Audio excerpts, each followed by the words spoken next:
Picture two leaders. One stands at the podium, fists clenched, voice trembling with passion. He shouts, he pleads, he repeats slogans until his throat is raw. He believes the noise of his words is the proof of his power. The other leader sits silently in a chair. He doesn't rush to speak. His face is unreadable, his presence still. He offers nothing to interpret, nothing to grasp, nothing to attack. And yet, he terrifies his rivals and commands the loyalty of his followers far more than the man who fills the air with endless sound. Why does silence, which looks like absence, so often hold more weight than the most fiery speech? Human beings are addicted to words. We cling to them for reassurance, for clarity, for direction. When we don't get them, when a leader or rival withholds them, we begin to project our own fears and expectations into the silence.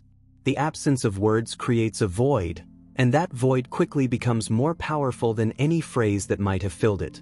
Think of a courtroom, where a single pause from a judge carries more force than hours of testimony. Or a negotiation, where one party leans back in silence, while the other, unable to bear the quiet, reveals too much. Silence unsettles. It destabilizes. It makes people betray themselves. History is filled with such moments. Some of the most feared rulers in history hardly ever spoke in public. They didn't need to. Their silence itself became a language, one written not in words but in dread, in anticipation, in mystery. The paradox of power is this: the more a leader speaks, the more they risk being understood, interpreted, and eventually dismissed. But the leader who withholds, who offers only fragments, who stays beyond the reach of common noise, acquires an aura. Mystery amplifies authority. The unknown is always more terrifying than the known. We often think of silence as passivity, as weakness. But silence, in the right hands, is not emptiness. It is a deliberate weapon. It is strategy disguised as nothingness. Silence lets others speak themselves into corners. Silence lets opponents exhaust themselves. Silence draws respect, because it demands patience in a world that is constantly rushing toward noise. And so, while countless books praise the art of rhetoric and speech, there exists an equally important, often hidden art, the art of silence. A skill not of expression, but of restraint. Not of giving away, but of withholding. This is where Niccolò Machiavelli enters the story. The man often vilified as a cynic and strategist of manipulation understood something most of us overlook. Words are tools of power, yes, but silence is its fortress. The words may win battles, but silence wins wars. To understand why the most powerful people live in silence, we must descend into Machiavelli's world, where appearances rule over truth, where power is theater, and where silence is not the absence of sound but the stage on which domination is performed. To understand silence as a weapon of power, we must step into the turbulent streets of Renaissance Florence, where Niccolò Machiavelli lived and wrote. A city of constant intrigue, where alliances shifted overnight, and where survival depended not on morality, but on cunning. It was here, amid betrayal and bloodshed, that Machiavelli observed something others had missed. Power was not simply held, it was performed. Machiavelli's most infamous work, The Prince, is often reduced to a handbook for manipulation. But at its core, it is a meditation on appearances. For him, truth was dangerous, unstable, fleeting. Appearances, on the other hand, could be crafted, controlled, and maintained. A ruler didn't need to be just, he only needed to appear just. He didn't need to be merciful, he only needed to project the image of mercy when it suited him. Power was not morality, it was theater. And in theater, the pauses between the lines, the silences, often spoke louder than the dialogue itself. This is why silence mattered. Words expose, they reveal intentions, they can betray the speaker. A careless phrase might shatter the illusion of control. But silence, strategic, deliberate silence, becomes a mask. It shields the leader, giving him time, giving him distance, giving him the power to be interpreted rather than defined. Think of how silence operates in a courtroom, in diplomacy, or in politics today. A politician avoids answering a question directly. The media fills the gap with speculation. Supporters assume wisdom. critics project malice. But in both cases, the silence amplifies the leader's aura. As Machiavelli would argue, it is not the reality that matters, but the perception. Silence leaves perception wide open for manipulation. In The Prince, Machiavelli emphasized that a ruler should avoid being hated or despised. How does one avoid such dangers in a world where words can be twisted, recorded, and remembered? Silence offers a solution. The fewer words spoken, the fewer weapons handed to enemies. The fewer promises made, the fewer promises broken. The fewer explanations offered, the fewer contradictions exposed. Silence is not avoidance, it is armor. Renaissance princes knew this. They cultivated images of mystery, speaking sparingly, allowing others to wonder what they truly intended. Their silence made them seem more calculating, more dangerous, more in control. And centuries later, modern presidents and CEOs employ the same tactic. A well-timed pause in an interview, a refusal to comment on a scandal, a moment of stillness during a crisis. These silences ripple louder than endless words ever could. Machiavelli's insight remains unsettling because it undermines our moral assumptions. We like to think of politics as a contest of truth versus lies, of honesty versus deception. But Machiavelli revealed that politics is a stage, and silence is one of its most potent props. It allows leaders to project strength without proof, to command respect without explanation, to inspire fear without threat. Silence, in this theater, is not emptiness. It is presence magnified. Consider the modern press conference. Cameras flashing, journalists shouting questions, the world waiting for a slip of the tongue. The leader steps up, says almost nothing, thanks the crowd, and leaves. Outrage follows, speculation fills the air, and yet, the silence lingers longer than any speech would have. Silence creates narratives. Silence forces others to speak in your absence, to define you without your effort. Machiavelli stripped morality from politics not to celebrate cruelty, but to reveal its mechanics. And silence was one of those mechanics, cold, efficient, invisible. For him, power was not about truth. It was about perception. And silence is the blank canvas upon which perception paints its most vivid colors. Silence unsettles us. It is one of the few forces that can change the atmosphere of a room without a single word spoken. In conversation, a pause of just a few seconds feels unbearable. The human mind is conditioned to avoid the discomfort of the void. We rush to fill silence with explanations, with nervous laughter, with confessions we had no intention of making. And in this imbalance lies the hidden leverage of silence. The one who can endure it holds the power. Psychologists have long observed this. In negotiations, silence is a tactic so effective it feels almost unfair. A negotiator makes an offer, then stops. Seconds stretch. The other side squirms, feels the pressure, and too often caves, offering more than they should, just to break the tension. The one who remains quiet is perceived as more confident, more certain, more unshakable. Words, once spoken, can be challenged. Silence, however, cannot be attacked. It lingers like a shadow, demanding others expose themselves first. In therapy, silence also plays a profound role. A skilled therapist knows that if they remain quiet long enough, the patient will often reveal truths buried deep beneath rehearsed stories. Silence draws out the unconscious. It creates a mirror into which people project their hidden fears, their unspoken guilt, their secret desires. What they say in those moments of uncomfortable quiet is often more revealing than hours of guided conversation.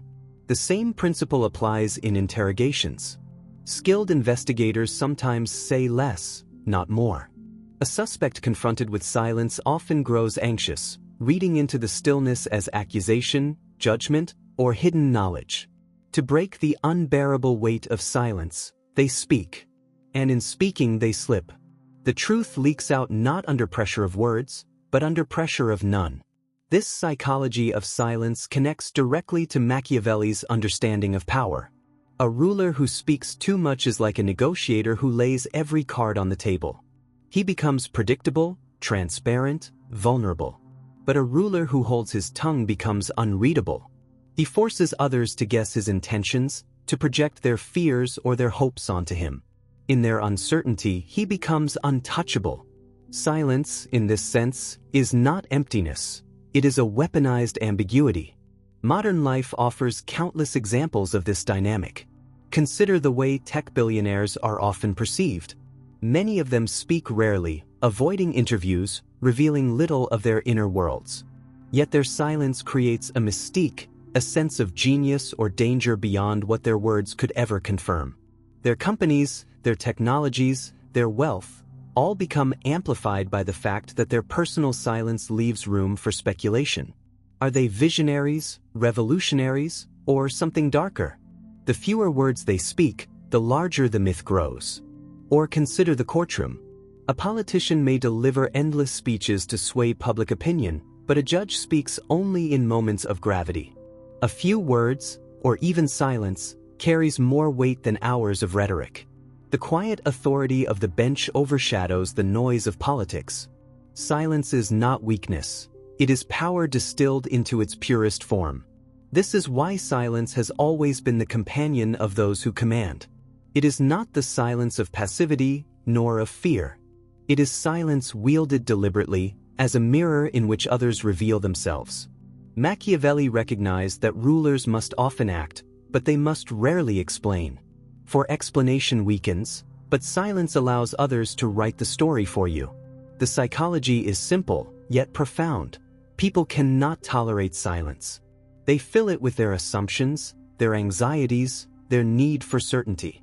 And the one who remains silent gains more than just composure, he gains control. History is filled with leaders who discovered that the most commanding voice is often no voice at all. Their silence was not a void, but a stage, an invisible presence that shaped the behavior of everyone around them. To study these figures is to understand how restraint, when wielded deliberately, becomes a weapon of psychological dominance. Take George Washington. Known for his stoic demeanor, Washington spoke sparingly, and when he did, his words carried extraordinary weight. His silence was not the product of shyness but of calculation.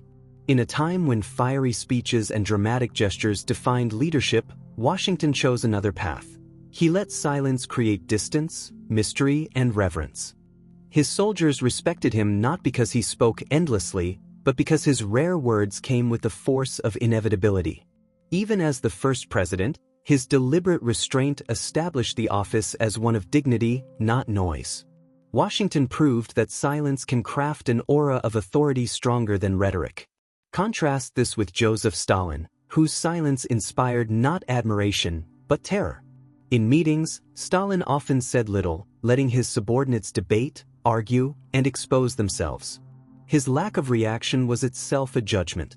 No one knew what he thought, and in that uncertainty, fear spread. When he finally spoke, it was often too late for those who had already revealed too much.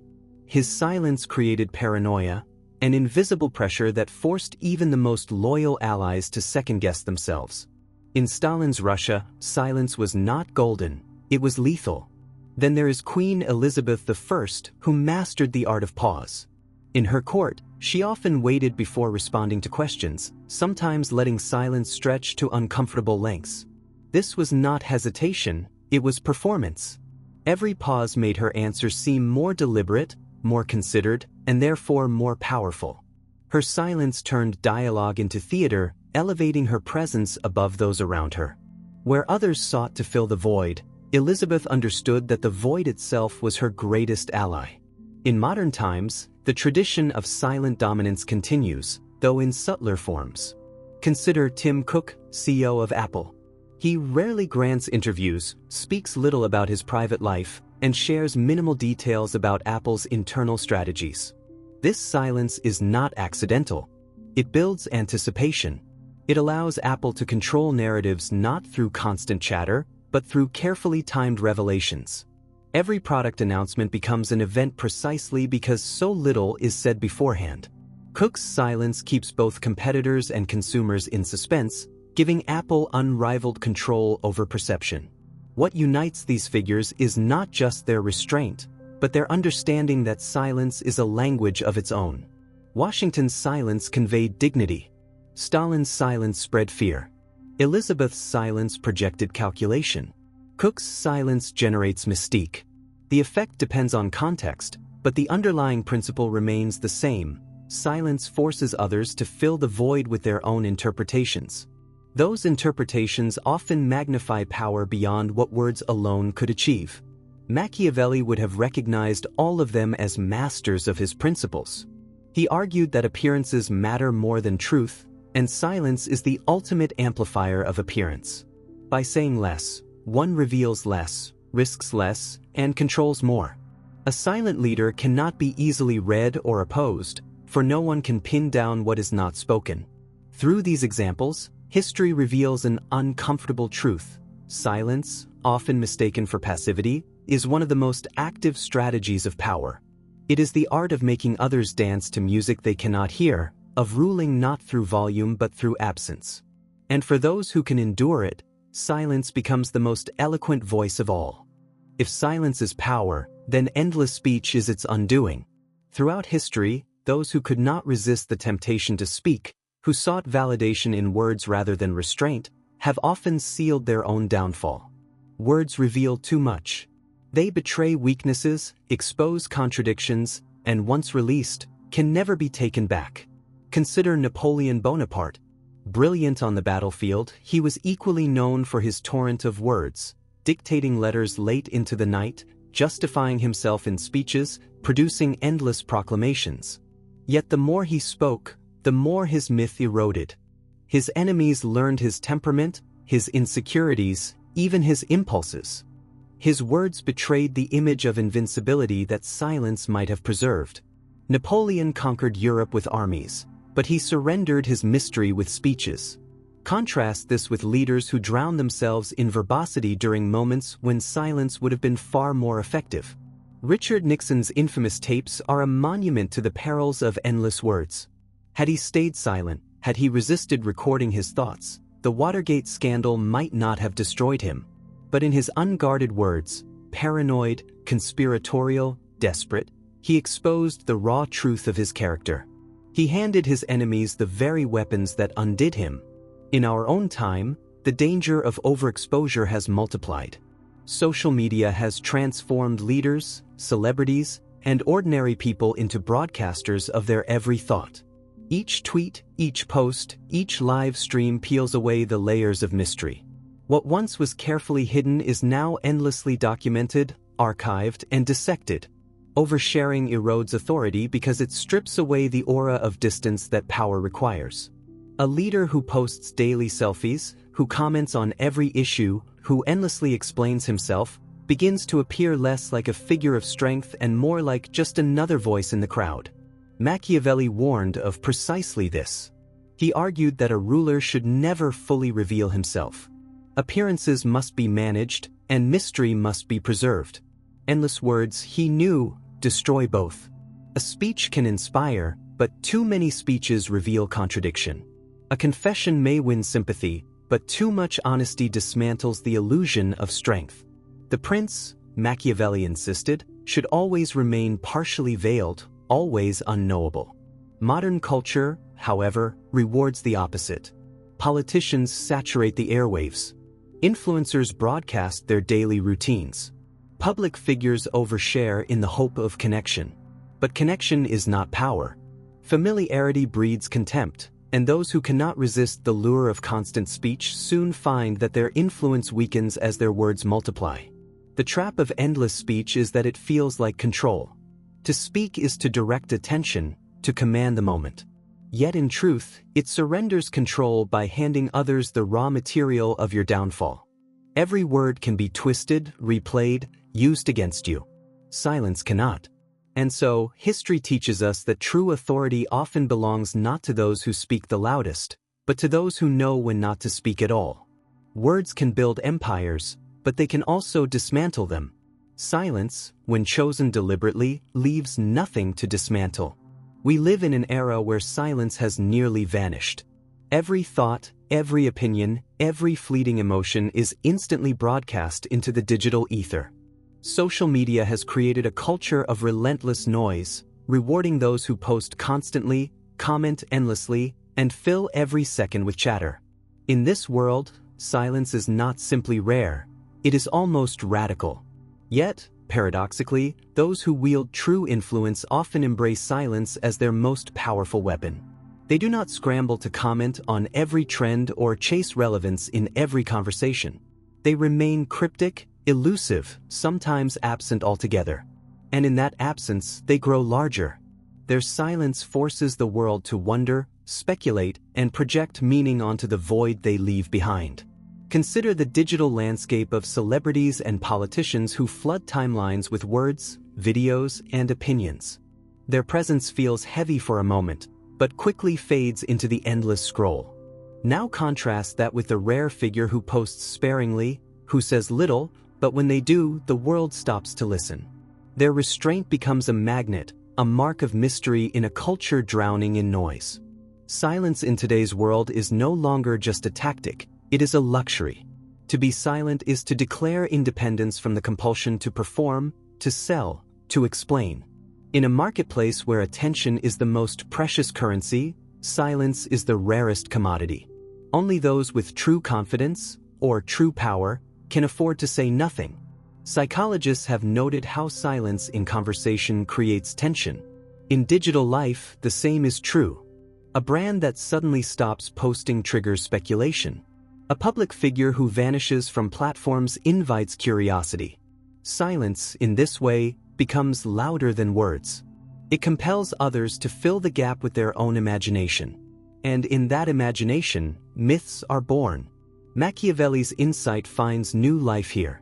He understood that appearances matter more than truth, and silence magnifies appearances. A leader who speaks constantly reveals his flaws. A leader who withholds becomes unknowable. In the 21st century, this unknowability is amplified. The less someone reveals online, the more control they exert over their image.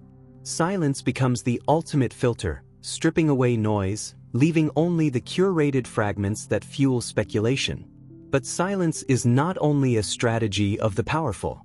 In a world where distraction dominates every waking hour, silence has become a form of rebellion. To log off, to disappear, to resist the constant pull of notifications is an act of control in a culture designed to strip it away. The person who chooses silence is not surrendering. They are reclaiming space, time, and focus. Look closely at the modern icons of influence. The tech billionaire who rarely gives interviews, whose silence fuels both admiration and suspicion. The judge whose silence in court holds more weight than the arguments of lawyers.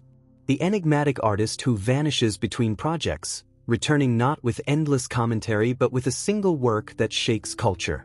These figures embody the same Machiavellian principle that rulers of the past understood. Silence is not emptiness. Silence is power. In today's world of noise, silence has become a symbol of discipline. It communicates restraint, self-control, and confidence. Anyone can speak. Anyone can post. But not everyone can resist the urge to fill the void. And that resistance is what distinguishes the powerful from the powerless. Silence, then, is no longer just the absence of words. It is presence magnified. It is authority without explanation. In a culture addicted to endless chatter, those who master silence do not fade into irrelevance. They rise above the noise, and in their silence, they command the loudest voice of all. Machiavelli's insights were never about morality, they were about survival, control, and influence. He understood that power does not simply rest in wealth or armies, but in perception. Appearances could be stronger than truth, and strategy mattered more than sincerity. Within this framework, silence emerges as the ultimate expression of control. Silence conceals motives. It shields vulnerabilities. It forces others to guess, to interpret, to project. Every word uttered is a risk, every explanation a possible crack in the facade. But silence? Silence is unassailable. It denies enemies the weapons they crave, your thoughts, your confessions, your weaknesses. In silence, one becomes untouchable. For the powerless, however, silence can feel like invisibility, like being erased from the world of influence. But Machiavelli would remind us, the difference lies not in silence itself, but in how it is wielded. The powerless are silenced by circumstance.